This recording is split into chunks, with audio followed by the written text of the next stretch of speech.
रानी और गीत वाली नदी। एक समय की बात है, सुवर्णपुर नाम का एक सुंदर राज्य था। वहाँ राजा विक्रम और रानी लीला राज करते थे। वे बहुत दयालु थे और उनकी प्रजा उनसे बहुत प्यार करती थी। लेकिन एक चिंता उन्हें सता रही थी, माइनस उनके राज्य की जीवनदायिनी जादुई नदी धीरे धीरे सूख रही थी। राजा विक्रम ने फैसला किया, मुझे इस समस्या का समाधान खोजना ही होगा। उन्होंने अपनी प्रजा से कहा, मैं पहाड़ों की ओर यात्रा पर जा रहा हूँ, जहाँ से हमारी नदी निकलती है। मैं इसका कारण जानकर ही लौटूंगा। रानी लीला, जो अपनी बुद्धिमानी के लिए जानी जाती थी, ने राजा को एक खाली मशक दी।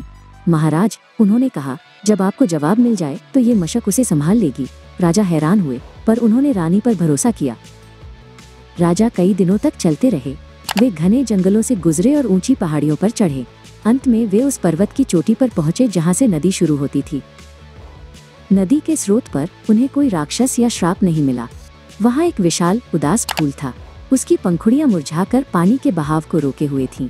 फूल की आंखों से छोटी छोटी चमकीली बूंदें टपक रही थीं। फूल ने राजा को अपनी उदासी का कारण बताया। मैं अकेला हूँ, उसने धीरे से कहा। पहले मैं नदी के साथ मिलकर गीत गाता था, पर अब मेरे गीत सुनने वाला कोई नहीं है। राजा को रानी लीला के शब्द और उनकी दी हुई खाली मशक याद आई। वे समझ गए। उन्होंने मशक में पानी नहीं भरा, बल्कि उन्होंने वो गीत गाना शुरू कर दिया जो उनकी माँ ने उन्हें सिखाया था, और उसकी आवाज़ मशक में भर गई। उन्होंने वो मशक फूल को दे दी। जैसे ही फूल ने गीत सुना, उसकी पंखुड़ियां धीरे धीरे खिलने लगीं। रुके हुए पानी को रास्ता मिल गया और नदी फिर से बहने लगी।